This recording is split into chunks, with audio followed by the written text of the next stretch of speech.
My big sister Leah, what did you really think when I called you and I said I had a cosmic download in the middle of the night to write a book, a series of books actually, but I only told you about the first one called 11 Things to Celebrate Before Breakfast.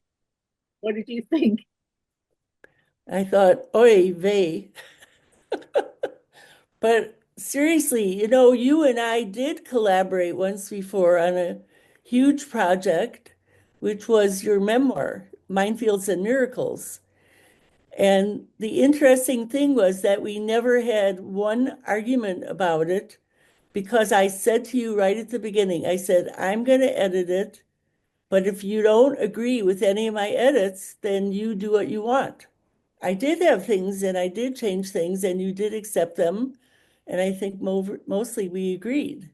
But when you called this time, I had no idea what you had in mind. And when it came to my own art, photography, I didn't know what that would mean. So I Like, was apprehensive. I was apprehensive. I have to remind you what happened when you were helping with my memoir, you were editing it. Is that after I wrote the chapter about growing up in Chicago and our parents, you called me on the phone and you said, did we have the same parents? Exactly. That made me realize how, everybody has their own individual lens, how they view the world, and you could be in the very same situation and your takeaway is totally different. So Right. And close in age, close in age. So was the thing that was so shocking to me.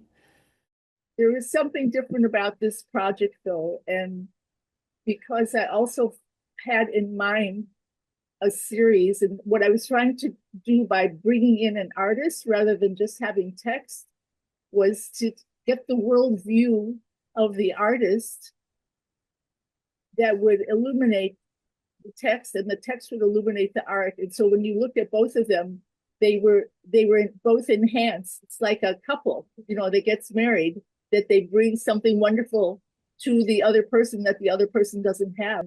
Ultimately we did that, but there was friction on the way. And Yeah, there definitely was. And I felt relieved when I found out that for most of the other books that you're doing, you're getting other artists. but I don't know, I'm okay with that. No, I really did. But this next book we're doing, which is like a bookend of 11 things to celebrate before breakfast, this will be 11 things to celebrate before bedtime. right. So we're going to use my photos again.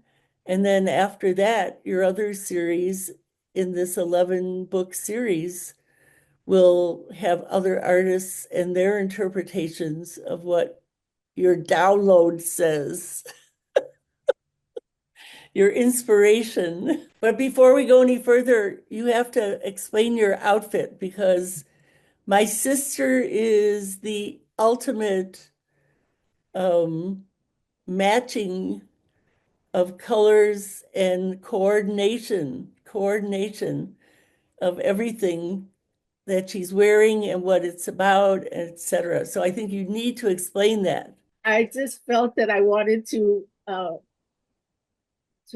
resonate with the theme of the book, and I wanted it to be visible so that when you see the gold on me, it will reflect the golden quality of the book, which the truth is that why even to write these books now at this point in my life? They're short books, but I think there are topics that need to be discussed, including life and death, aging, parenting, divorce, marriage, in a different way, in a way that includes the arts, something beautiful and provocative that you can see visually, and text, so that the text illuminates the art and the art illuminates the text.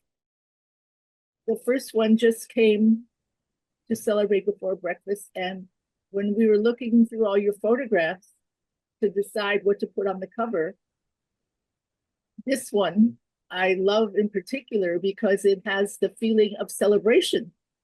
It does. It looks like in some places like maybe part of a birthday cake.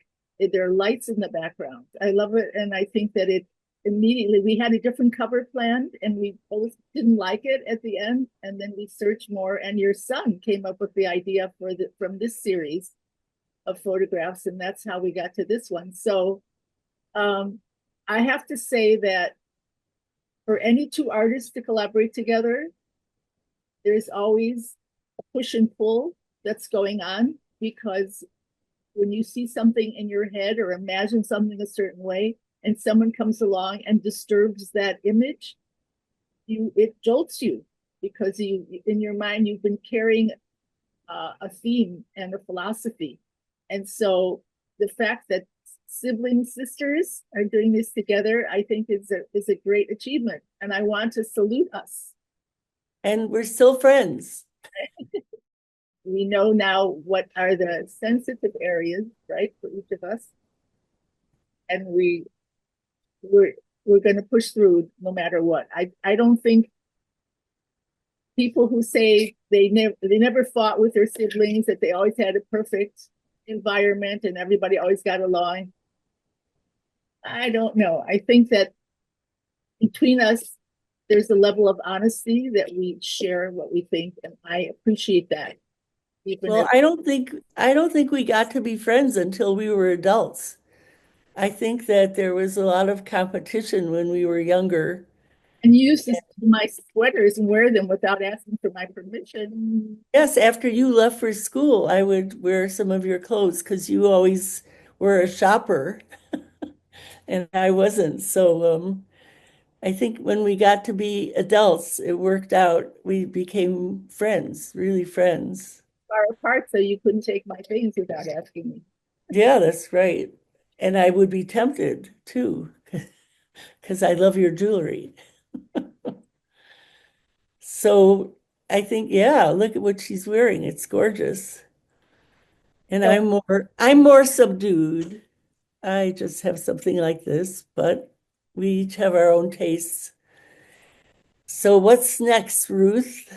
give you a little toast. Okay. These gorgeous mugs that actually reflect your photographs so beautifully, and the light, Oh, right. and inside golden. Well, wait a minute. I have something inside mine. You don't. What? I'm going to pour some for you. Oh, okay, all right, Okay, I poured some for you. Now we have to all right, get right up close. all right. Two sisters, Okay, collaboration collaboration. to success and making life a celebration together with you always, Leah. I love you. Love you too.